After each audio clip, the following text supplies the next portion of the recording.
Welcome to the Ricky Matthews Show from the Citizens Bank Studio. Hope you're having a great day.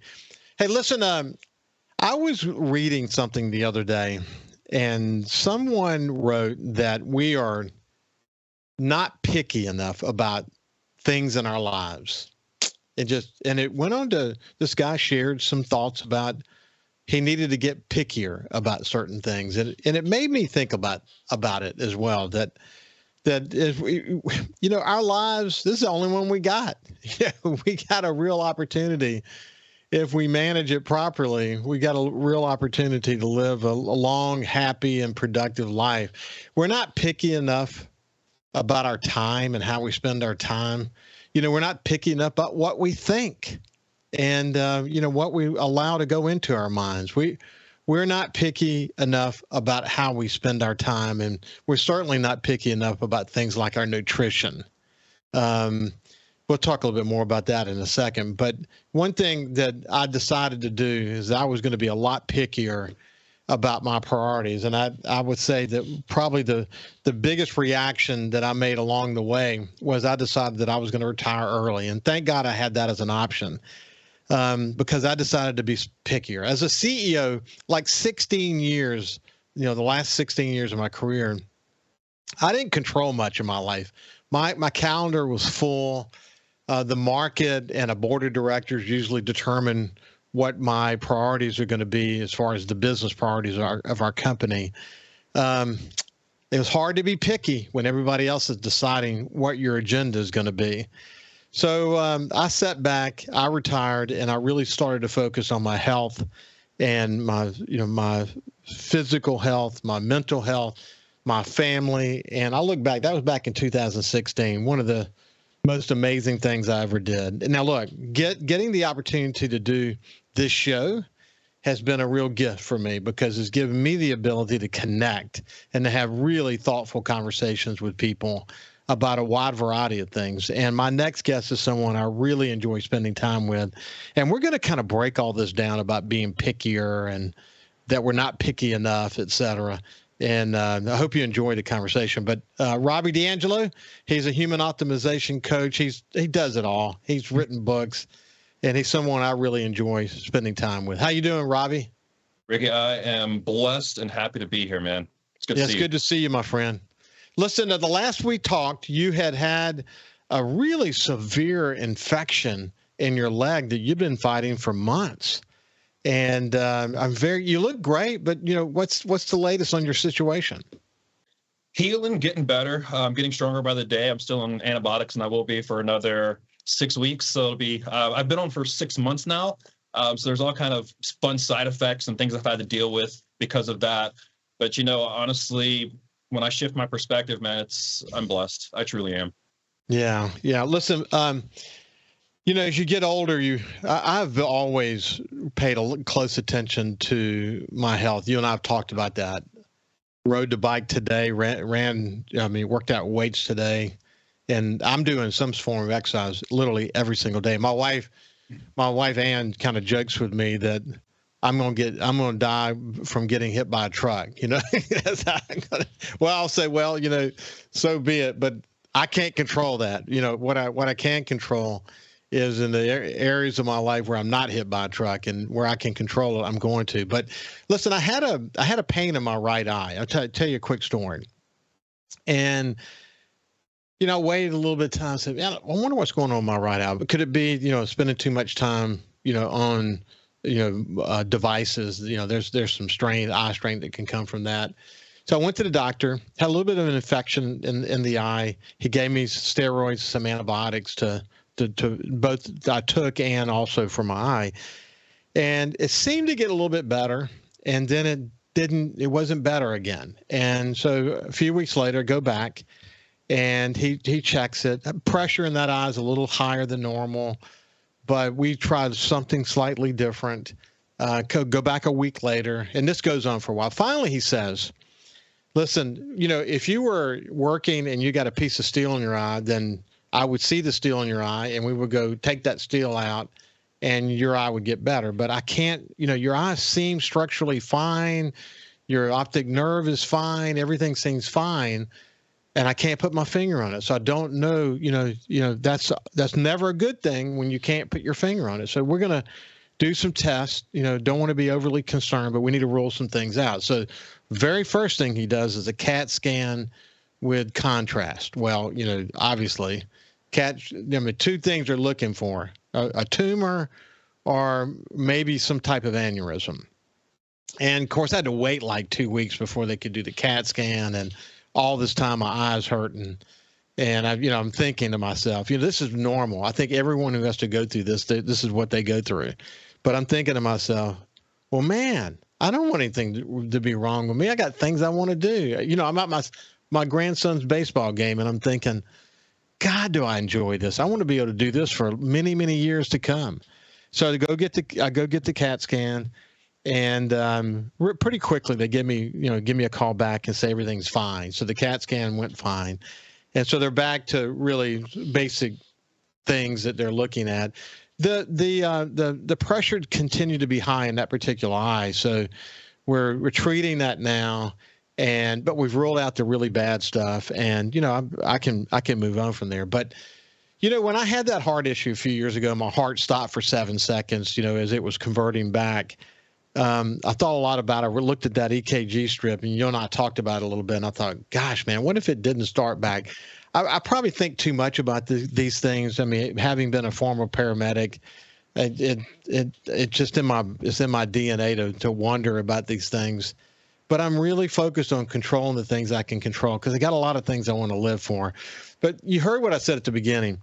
People generally need something to kind of shock them into thinking about, man, we need to be pickier. We need to pay more attention to the people around us. We need to be more aware of the kind of stuff we let come into our brains. We need to be more focused on nutrition. Usually it takes a shock for people to decide they're going to turn the corner. But it's something we should be thinking more about. We should not need the shock. That's the point I'm making. We actually should be proactive instead of reactive. But unfortunately, that's just not how we're hardwired. We are built for comfort and survival. So our body just tries to keep us in our comfort zone. And we don't think about the future like we should. We don't plan like we should. And also in society right now, it's, hey, whatever makes you happy. And not what's best for you, not what's most fulfilling for you, but hey, is that how you feel right now? That's what you probably should do, even if that is detrimental to your health. Listen, Steve Jobs wrote something not long before he died. It's a couple of paragraphs. I'll read it real quick. It's something to reflect about. He said, I reached a pinnacle of success in the business world. In others' eyes, my life is an epitome of success. However, aside from work, I have little joy. In the end, wealth is only a fact of life that I am accustomed to. At this point, lying in the sickbed and recalling my whole life, I realized that all the recognition and wealth that I took so much pride in have paled and become meaningless in the face of impending death. You can employ someone to drive your car. You can employ someone to drive your car for you, make money for you, but you cannot have someone bear sickness for you. Material things lost can be found, but there is one thing that can never be found when it is lost, and that is life and health itself. And he goes on to share some things, and I'll share them in just a second. But he says, therefore, I hope you realize when you have mates, buddies, and old friends, brothers and sisters who you can chat with, laugh with, talk with, sing songs with, talk about north, south, east, west, and heaven and earth with, this is true happiness. We don't think enough about that, do we? It's the question I always ask, like, why? Why are you doing all this? And if we really, really get away from the busyness and the priorities of this world, it's all for relationships. I know so many successful people. I was talking to a mentor of mine this past week, and we were talking about a couple of guys that he's working with that are multi-millionaires, lonely, depressed, and not in a good place. And it's crazy because we always think that the priorities are what's going to make us happy when ultimately our faith, and our relationships are the only thing that makes this life worth living. Yeah, and that's something. Hey, we'll read a couple of things that he shared. Though these are people have probably seen these before. In fact, I went to look to see if they were in fact truly from him, and they were. But it's the 5 undeniable facts of life. And here's the first thing he said. He said, "Don't educate your children to be rich. Educate them to be happy, so that when they grow up, they will know the value of things, not the price. We all must remind those we lead, those we raise, that happiness is the key to being successful. Doing what we love creates passion, focus, and resilience." When we come back on the other side, we'll chat a little bit about that with Robby D'Angelo. We'll see you after this break. Welcome back to the Ricky Matthews Show from the Citizens Bank studio. I have my good friend, Robby D'Angelo, and we're chatting about health and happiness and being pickier in our lives. But before I went to break, I was reading some lessons that Steve Jobs shared about life before he died. And he said, we all must remind those we lead, those we raise, that happiness is the key to being successful. Doing what we love creates passion, focus, and resiliency. You know, Robby, watching you're happy with what you've chosen to do. Yeah. And it's very clear to me. It's, honestly, I would put a different term on it. I would put fulfilling. Because there's a lot of parts of what I do that aren't necessarily making me happy. Like, I don't like sending emails out. I don't like marketing. But when I actually get to deeply work with somebody to create change, man, I tell other people, like, it is the most addicting drug in the world, is helping other people. And it does create passion and focus and resiliency when you get that kind of satisfaction from it, doesn't it? Absolutely does. I mean, it's a lot of people through my journey have asked me, like, why do you keep going? Why'd you persevere through that? What made you push through that? And I'm like, 'cause I know what's on the other side of this, and I've got a taste of it, and I want more of it. And it's really just aligning my priorities of life and what I actually want to accomplish in this world. That's cool to hear. And when I was in the publishing business and in the digital media business, I don't think anyone who was around me would have described me any other way than focused and passionate.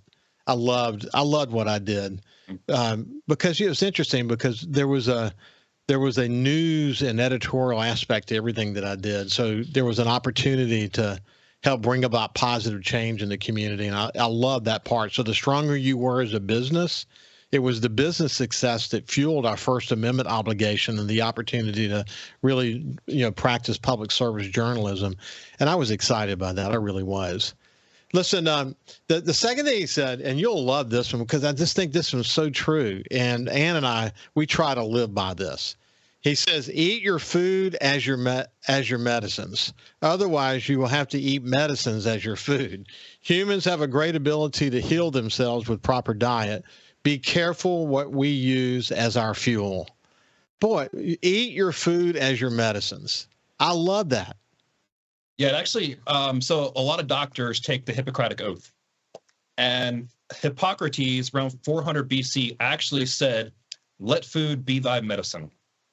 And it's so true. We really are a product of what we put in. In computer programming, they call it garbage in, garbage out. Well, if you put good in, you're going to get good out. But once again, we don't think about those things. It's like, what makes me feel good right now? What do I want right now? Instead of what's actually going to make me the best version of myself. And I think a light switch there for a lot of people is the healthiest version of yourself is also the one that can give the most to your family. Yeah. Isn't that great? Yeah. Like that's the light switch we need to flip, instead of, oh, this cheeseburger makes me feel good. Yeah, but if it makes you take a nap and now you can't spend time with your kids, is that really a good thing? You know what's interesting? The more I read about processed foods and the role that processed foods and so much of what is available to us in America is related in some form to processed foods, and the fact that it causes so much inflammation in our bodies. And if we just focus on whole foods that are not processed, fresh vegetables and fruits and and good proteins. Protein's so darn important. The more I read about it, I mean, I'm very focused on getting enough protein. At least for me, at least 100 grams a day. That's what my focus is. And if I can get more, I'll get more. But just focusing in that way, processed foods are probably one of the worst things that ever happened to America, isn't it? It is, because a lot of them are nutrient empty. You're just eating food to eat food without food is supposed to be fuel. It is supposed to give you the energy you need to be healthy and go live a fulfilling life. Yet so many of the foods we eat don't have any actual nutrients in them. And then we wonder why we don't feel good, or we wonder why we have an energy drink addiction in this country, and caffeine is the most abused drug in the world. Well, it's because you're not actually fueling your body, and you're having to supplement for what you should be doing in the first place. We could literally spend a whole show about food and why that's important. You know, you and I chatted a little bit about this before, but this notion of learning how to count calories. I think the average person is not aware and doesn't appreciate the number of calories they consume every day. And, you know, what I found that works for me is I do intermittent fasting every day. So I won't eat past about 7:30, 8 o'clock at night. And then, or actually earlier than that, usually. And then I don't eat again till afternoon the next day. So, you know, that's my window. And then I try really hard to eat whole foods with very little snacking. Most snacking that's involved might be some frozen strawberries or an apple or an orange. You know, that's where a lot of my snacking might come from. But once I became aware a few years ago of calories and how to count them, and of course there are a lot of technologies today that will really assist you in that. Man, I was shocked. And I thought I was doing well, but I wasn't. Yeah, actually, the number there was a study come out of meta-analysis. The average American underestimates the amount of calories they take in by 30 to 40%. Wow. Which is a crazy number. Like, that's 34% of calories is a big freaking difference. That can literally be, you know, gaining a pound or two a week, just by underestimating how many calories you actually think you're taking in a day. Well, okay, so let's remind people this, because a lot of people listening to this probably don't like what they see on the scale. And you mastered this for over a year period. You went from over 300 pounds to around 200. Did I remember that right?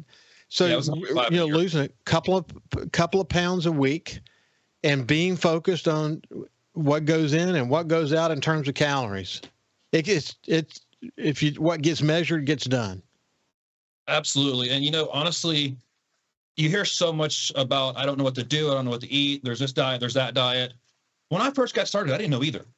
I literally just knew if I worked out and went in a caloric deficit, which means eating less calories, I would lose the weight. Now, that doesn't necessarily translate to health, even though there are a lot of markers that get better as you lose weight. But I didn't know what I was doing, but I was focused on learning and making progress over anything else.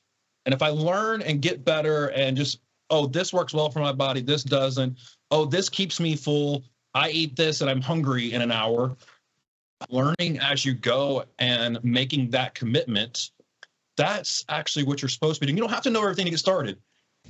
Nothing you've ever done in life did you know everything on day one. So why does the diet have to be any different? There's no doubt about that. Quick note to Kyle. I missed your picture there, so just you can get that back up. So, you know, Robby, it's there's a lot to think about, but it really comes back to being picky about what we put into our bodies. And you said it just then. Caloric intake is part of it, but the other part is being aware of what works for you from a health point of view. So you can reduce your calories and still be eating really crappy foods. Yeah. I mean, look, there's plenty of studies and anecdotal evidence of people going on a McDonald's diet and losing weight, people going on a candy bar diet and losing weight. And actually, a lot of their blood markers do improve through that. But once again, it's not the best thing to be doing. And we have to really be conscious of what am I eating for? Am I eating for pleasure, or am I eating to actually fuel my body? Yeah, tough ones. 'Cause a lot of people do it for pleasure. Well, and there's nothing wrong with that. That's the Yeah. thing. There's nothing wrong with that. The problem comes in when it becomes the drug that you then depend on every day for your happiness and pleasure. Like, I would be lying if I didn't say I eat a pleasurable meal 1 to 2 times a week, like every week, if not more. I've gotten this kick lately of baking pizzas. So like I do that, but 90 to 90% of the time I'm fueling my body, not eating for pleasure. And then again, you and I've chatted about this before, but this notion of having 2 or 3 glasses of wine every single night, people need to do some research on that and really understand the impact that's having on your sleep and so many parts of your life. It's a really big deal, isn't it, Robby? I was actually talking to a guy in my men's Bible study that I lead this past week, and he wears a Whoop to measure sleep. And he was having 1, maybe 2 drinks a night, just a glass of wine with dinner, or maybe a whiskey after dinner. Nothing crazy, just maybe 1 or 2. But he saw a 30 to 40% difference in his REM sleep once he quit drinking that small amount of alcohol. And it's not that it's like necessarily like really killing your body. It's just really slowing down a lot of the processes in your body. Like it turns off fat oxidation, which is burning fat. It turns off muscle rebuilding.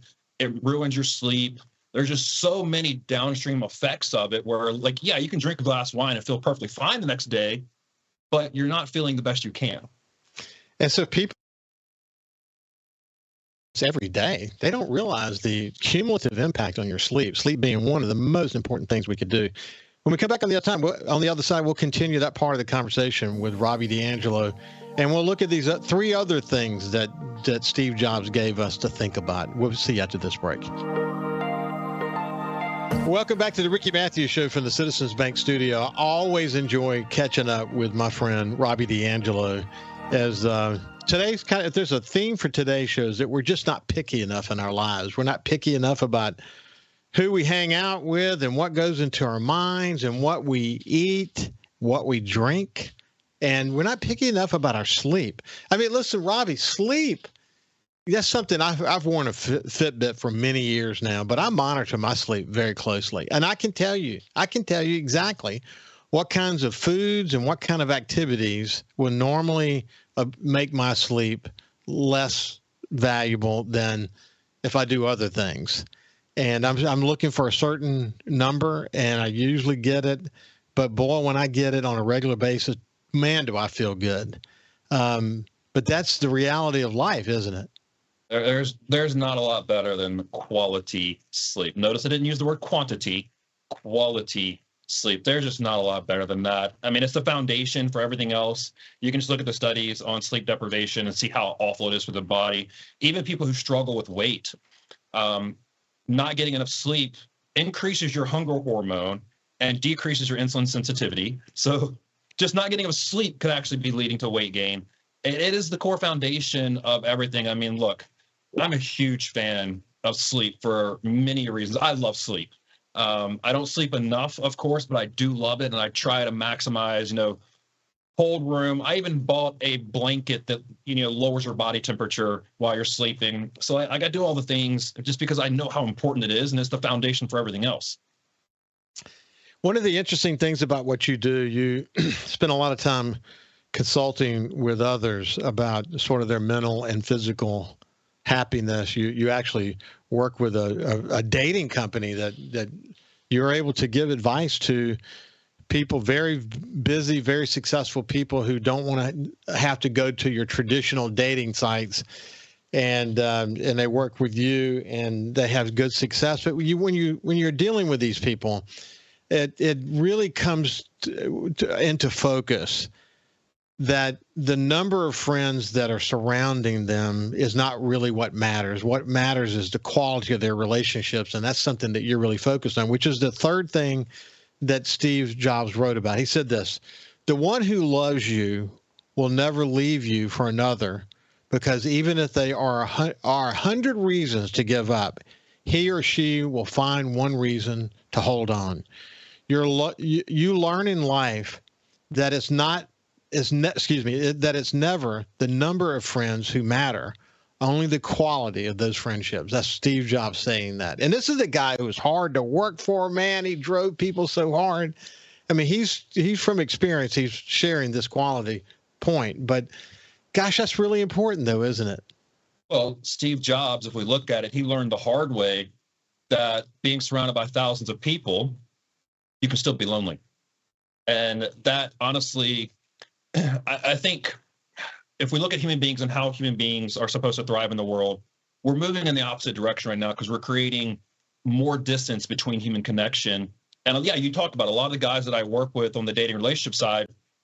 I tell them, and it happens more times than not. I'm like, hey, man, you need to spend probably 60 to 70% of your time go making friends and only about 30 to 40% of your time dating, because you're coming from a place of real scarcity and lack right now. And no one makes good decisions in that energy. And it's you have a huge loneliness epidemic in the world right now. And it's especially bad in the United States, just because of how fast we live, the lack of vacation, the lack of time off, priorities and all of that. It's honestly one of the biggest problems we're facing right now. Well, listen, Steve Jobs was incredibly successful. You know, he was he did a lot of transformative things that had changed society around the world. I mean, it's unbelievable. So, you know, it's hard to believe that he introduced a smartphone in 2007, 2 years after Hurricane Katrina. It's still hard to get that in my head and how that's really transformed the world. But he was extraordinarily talented and creative and innovative, but at the same time, he was very flawed individual. One of the things someone once wrote about him, that he was a manipulative, excitable liar who was cold, mean, and vindictive. He was not very pleasant to be around. And so it's interesting to me that someone who lived their life, and of course, maybe that's, if it had been another way, would we have had the success that we had as it related to Apple? You don't know the answers to any of those questions, but that from his deathbed, he's saying, you learn in life that it's never the number of friends who matter, only the quality of those relationships. I mean, even he, and knowing how he was as a leader, still had that same observation. So it's pretty powerful. Here's the fourth one. There's only two others. There is a big difference between a human being and being human. Only a few really understand it. Being human requires having compassion, empathy, and honesty. Those are not hard traits for us to practice each day. We just need to do it. So that's a good one, though, isn't it? Yeah, I mean, we could definitely go down the philosophical rabbit hole with this one, because so many of us are just existing. And once again, it goes back to that question, like, why? Why are you existing? What's your purpose in life? What are you here for? So many clients that I work with, I ask them questions like that, like, hey, man, like, what are you doing here on this earth? What's the end goal? And they don't think about it because they're just next goal, next comma in their bank account focused. And so many of us are lost. There's actually, John Vervaeke has a whole series on the meaning crisis that we have in this world right now. And yeah, we have a lot of people that are existing. Narcissism, selfishness is on the rise right now, where people are only concerned about me, how I feel, not how it affects everyone else. So there's a lot of systemic problems going on, but there's also a lot of interpersonal problems that we're seeing. And people honestly are just forgetting what it means to be a good human and to be, like you said, kind, compassionate. It all starts with love. And we absolutely have lost what that really means. And I personally believe it's because we've gotten so detached from our Christian beliefs, because that's the biggest commandment of all, is be love. And that's what we're really having a hard time with right now. Yeah, I don't disagree at all. Yeah, and the last thing he said was this, and it relates to what you just said, but it says you're loved when you were born and you're loved when you die. In between, you have to manage.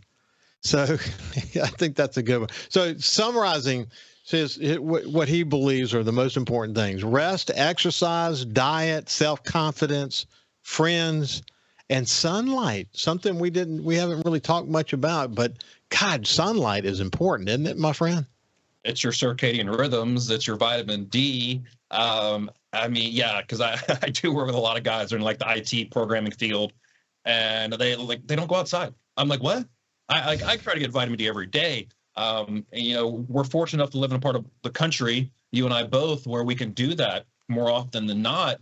But yeah, I mean, if you look at all the new research, get sunlight 10 or 15 minutes as soon as you wake up to get your day going. That kicks off all your body's processes, and then get some dusk sunlight at the end of the day to kind of tell your body, hey, good job today. You can start slowing down. And it's crazy to think that our body works in rhythms like that. But hey, the science is there. You can't deny it. You really can't. Listen, I'm curious about your social circles. One of the big things that you did in moving to Florida is you wanted to change and enhance the kind of inputs coming into you, the kind of people that you surround yourself with. Are they positive, supportive?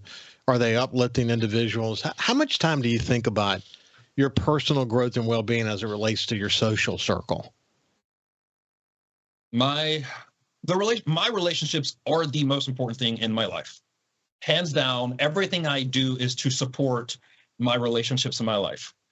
Whether it be, yes, I want to be successful so I can have more time to spend with those relationships. So everything I do is to support those relationships. When it comes to friendship, it's one of the most intentional things that I've done in my life with the greatest ROI. And I'll give you a perfect example. A couple years ago, I started a men's dinner group. We get together once a month, and it's a bunch of incredibly brilliant people. Some of them you would never know by looking at them, how really successful they are, guys that are making six figures a month. And I purposely brought all these guys together because the number one thing I get from these guys is, man, I really needed this. I didn't have anything like this. But I started that group, and I got really intentional with who I wanted in that group, people that were hungry, people that were good people. We've kicked a couple people out because they weren't in the group for the right intentions. But when I got sick this year, that's when I really saw how important that tribe was. I had guys come and visiting me in the hospital, which you and I both know is not something men do. Yeah. I had guys coming to check on me, wanting to bring me food. Hey, man, what can I do? Hey, let me get you out of the house because I know you've been stuck in the house. I had a real support system that I intentionally surrounded myself with. And I'll be honest, there was some dark times when I'm not knowing if I'm going to get better. The doctors are telling me they don't know if they can fix me and all this.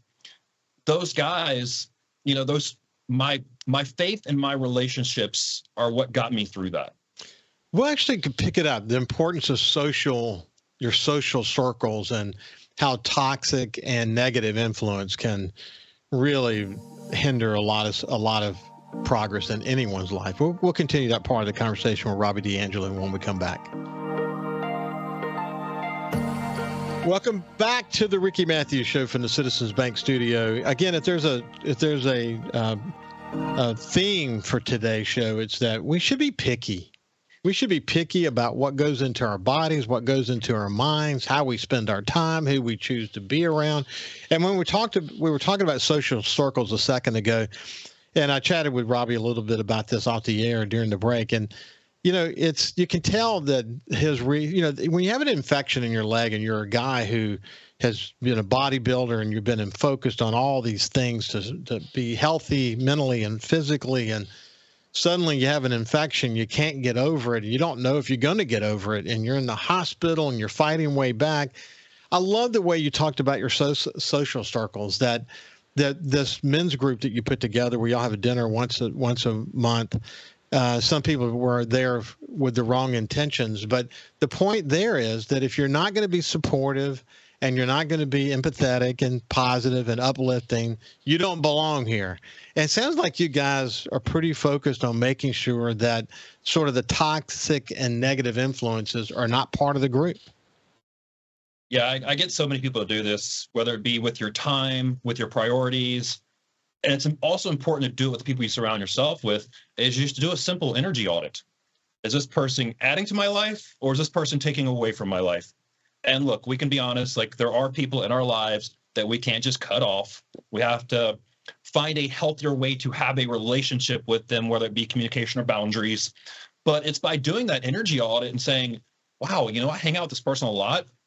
and I feel worse every time I do. Or I make bad decisions around them, or I don't know why I'm in a funk after I hang out with this guy.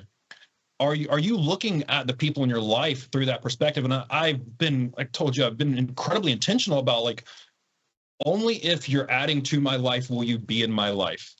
And if you're hurting myself or the people around me, I'm sorry, we're not gonna put up with that. Like, you can go now. And it's some people call it cold, some people call it ruthless. You can put whatever label on it you want to, but I'm only here for a little while. And I want to spend my energy and my love on the people that are going to give me their energy and their love. I love that. I'm lucky in that my wife and I were best friends, so we enjoy being together. Mm-hmm. And I know that not all couples can say that about each other, and I feel for the couples who can't.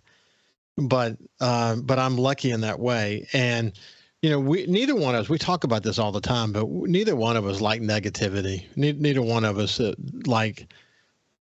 can be a realist, and Ann will say, don't be negative. Well, I'm not being negative. I'm just being a realist. As a former CEO, probably I worry about things probably more than the average person, just because that's in my DNA to just be aware of so many things. But I'm lucky in that we're together. And, I would say people who've been acquaintances of mine who don't really know me that well would see me as maybe being antisocial. But what they don't understand is that my circle, which is my family and my wife and 2 or 3 or 4 really close friends, I don't need anything more than that. I'm not seeking anything beyond that. And people see that as antisocial, but that's just me being picky. It's, that's just where I am. But that sounds familiar to you too, doesn't it? I would rather go deep than wide. Yeah. I would rather have impactful people in my life that make me better or support me when I need there, that I can also reciprocate with them. I would rather have those relationships in my life than just a bunch of people that are there when it's good, not there when it's bad. Because that's how I spent most of my life. Up until I was, probably in my mid 30s, that I get really intentional about who I'm surrounding myself with. And you just realize, like, hey, yeah, those people are there when it's fun and there when it's good, and they're always congratulating you on your successes. But real friends, and actually the relationship studies you look at, the life longevity studies, one of the keys to longevity studies is people that are there loving you during your bad times. That's one of the keys to longevity. So that's who I want. I want the people that are going to be there in the trenches with me, the people that are going to be there when times are tough, so we can work together to get through this. You and I have had entire shows over the past 4 years about mental and physical health. And what I would say, sometimes it's hard for someone to say to prioritize like regular exercise or physical activity, or, just even thinking about their well-being, because they've got something mentally that's hanging them up and they know it. They're experiencing depression, or they can't get focused, or they've got some tough relationships they're dealing with, or they're drinking too much, or maybe they're leaning toward drugs, either prescription or otherwise, too often. But one of the things that I'd like to say is that if you feel that way, it's okay to seek professional guidance. In fact, I would strongly recommend seeking, some help from a mental health expert who won't drug you, but who will coach you through how to think about these things so that you can get focused. People just aren't focused enough on mental health. We got less than a minute left, but what would you say to that? I practice it. As the first thing I did was I started working with somebody on my mindset when I was going through all these physical health problems, because without your mental health, without your emotional health there too, what do you have? You don't have anything. So, you can be a vegetable in the hospital bed, but you're alive. What does that really mean? Yeah. It is about your mental and emotional health at the end of the day. That's why we do all this. Yeah, it is. Listen, Robby, it's been a pleasure to spend some time with you. It's good for me to spend time with you. I'm glad to hear your leg is better, and hopefully in 6 weeks you won't be taking any more antibiotics. But God bless you, my friend. I appreciate you, Ricky. Thank you so much, man. This has been Robby D'Angelo. Listen, have a great day, and we will see you tomorrow.